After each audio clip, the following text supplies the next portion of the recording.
लगातार आरोप और प्रत्यारोप का जो सिलसिला है वो लगातार बरकरार है। आम आदमी पार्टी आज बीजेपी के खिलाफ प्रदर्शन करे, वहीं बीजेपी भी आम आदमी पार्टी के खिलाफ प्रदर्शन करी है। यहाँ पे कुछ लोग मौजूद हैं, हम उनसे जानना चाहेंगे। जिस तरह चंडीगढ़ के मेयर चुनाव में देखा गया था, उसके बाद आम आदमी पार्टी प्रदर्शन करे, तो क्या कुछ कहना चाहेंगे आप? देखिए, ये एक चोरी और सीनाजोरी वो है सिस्टम बीजेपी का। इस वक्त खुला दिखाई दे रहा था कि इन्होंने चोरी की है और उस चोरी को छुपाने के लिए इन्होंने इतना हंगामा किया, जबकि आम आदमी पार्टी ने बड़े शांतिपूर्वक ढंग से कहा था कि हम एक आईटीओ पे शांति मार्च करेंगे। सीएम साहब ने डिक्लेयर किया था, लेकिन इनके अंदर डर इतना था कि इन्होंने पूरा इसको बवंडर बना दिया। जो खबर सिर्फ आईटीओ ऑफिस तक रहनी थी, बीजेपी ने खुद ही पूरी दिल्ली तक पहुंचा दी। हर आदमी आज ये जानकर हैरान है कि बीजेपी इतना करप्ट हो चुकी है। अभी ये चोरी पकड़ेगी चंडीगढ़ में मेयर चुनाव। भाजपा पे आम आदमी पार्टी आरोप लगा रही है कि मेयर चुनाव में जो चंडीगढ़ में देखा गया वो कहीं ना कहीं भाजपा करवाई है। क्या ये सही है कि जनता भी यही सोचती है?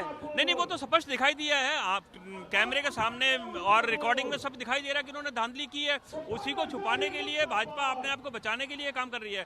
हमारा सिर्फ उद्देश्य ये था कि हम उसके खिलाफ आवाज उठाएं, लेकिन भाजपा ने अपने डर के मारे अपनी चोरी को छुपाने के लिए इतना बवंडर किया कि दिल्ली का हर एक विधायक, दिल्ली का हर एक निगम पार्षद और दिल्ली की जनता को उन्होंने वहीं डिटेन कर दिया जिस एरिया में बैठे हैं। हर एक थाना अध्यक्ष को उन्होंने बोल दिया कि अपने अपने एरिया के विधायक को आप डिटेन कर लें। एक डर था, वरना क्या मतलब था सभी विधायकों को और निगम पार्षदों को डिटेन करने का।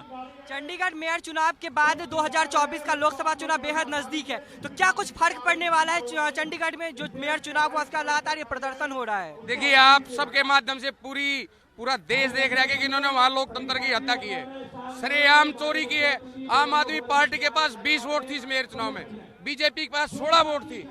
इन्होंने 8 वोटें, जो इनका एक कार्यकर्ता जो निर्वाचन अधिकारी लगा था, उन्होंने धांधली करके 8 वोटें इनकी रद्द कर दी और बड़े लोकतंत्र की हत्या करके वहाँ बीजेपी का मेयर बना दिया। पूरा देश ये देख रहा है। और अरविंद केजरीवाल जी की आम आदमी पार्टी की ईमानदारी की राजनीति इनको बहुत भारी पड़ेगी, ये इनको पता है। और उसका डर आज सामने दिख रहा है सबके कि इन्होंने चारों तरफ बैरिकेटिंग की, कार्यकर्ताओं को आने नहीं दे रहे हैं।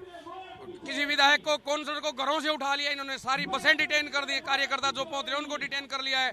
तो ये डरे हुए हैं, इनको पता है कि इनकी ईमानदारी की राजनीति पूरे देश में फैल रही है और आने वाले लोकसभा में इसका परिणाम इनको भुगतना पड़ेगा। बिल्कुल, यहाँ पे आप जनता को सुन रहे हैं तो उनका साफ तौर पे कहना है कि भाजपा कहीं ना कहीं डरी हुई है। मैं सबसे पहले आपको तस्वीरें दिखाना चाहूंगा किस तरह से जो आम आदमी पार्टी मुख्यालय है उसको पूरे तरह से छावनी में तब्दील कर दिया गया है। चारों तरफ से पुलिस के जो जवान है, सीआरपीएफ के जवान है, एसएसबी के जवान है, वो तमाम तैनाती कर दी गई है। वहीं जो भाजपा मुख्यालय के बाहर है वो लगातार जो कार्यकर्ता है, फिर भी इस तैनाती के बावजूद यहाँ पे कार्यकर्ता की जो एक हुजूम है वो यहाँ पे पहुंची हुई है। और लगातार आप तस्वीरों के माध्यम से देख सकते हैं कि किस तरह से लोग यहाँ पे पहुंच रहे हैं और लगातार भाजपा पे आरोप लगाया जा रहा है कि भाजपा किस तरह से देश में जो लोकतंत्र है उसको खत्म कर रही है, किस तरह से तानाशाही कर रही है। लगातार जनता का जो आक्रोश है वो कहीं ना कहीं देखा जा रहा है आम आदमी पार्टी मुख्यालय के बाहर में। यहाँ पे कुछ और भी लोग मौजूद हैं, हम उनसे बात कर लेते हैं। कुछ महिलाएं भी यहाँ पे मौजूद हैं, हम सीधे इनके पास जाते हैं कि यहाँ पे क्या कुछ जो जिस तरह से भाजपा पे आरोप लगाया जाए, आम आदमी पार्टी आरोप लगा रही है कि जो मेयर चुनाव हुआ था चंडीगढ़ में कहीं ना कहीं भाजपा के हाथ है, तो क्या आपको का याद है? झूठी जो हमारे जो टिकट थी वो अलग कर रहे हैं, अपने भाजपा की जो टिकट अलग रख रहे थे, उन पर स्टैंप मारे थे। चोर है, बीजेपी चोर है। ये चुनाव, मेयर चुनाव के बाद 2024 का जो लोकतंत्र है, जो 2024 का जो लोकसभा चुनाव है वो बेहद नजदीक है, तो क्या कुछ फर्क पड़ने वाला है इस चुनाव के बाद? इसमें फर्क पड़ेगा, सच्चाई को कौन झुठला सकता है? वो तो झूठे हैं ही, सबने देखा है। गूगल पे सर्च कर लो, सबसे झूठा प्रधानमंत्री कौन, तुरंत आ जाएगा। और सबसे बरसाती मेंढक से ये ट्रिक करते हैं, बीजेपी वाले ट्रिक मेंढक है, बरसाती मेंढक है ये। बिल्कुल, ये जनता का कहना है कि बीजेपी कहीं ना कहीं बरसाती मेढक का काम कर रही है। लेकिन देखना ये होगा कि जिस तरह से मेयर चुनाव में चंडीगढ़ में जो चुनाव हुआ था उसके बाद दिल्ली में सियासत पारा हाई हो चुका है, लेकिन वहीं पे भाजपा भी लगातार आम आदमी पार्टी पे आरोप लगा रही है, आम आदमी पार्टी पे भ्रष्टाचार का भी आरोप लगा रही है। अब देखना ये होगा कि आखिर 2024 के चुनाव में क्या कुछ फर्क पड़ने वाला है, क्योंकि आरोप और प्रत्यारोप का जो दौर है वो लगातार दिल्ली में जारी है। और दिल्ली में जो आम आदमी पार्टी है और भाजपा है, दोनों के बीच में सियासत पारा भी लगातार हाई होते हुए दिख रहा है। कैमरामैन देवेंद्र के साथ मैं दीपक झा, दिल्ली, भारत समाचार।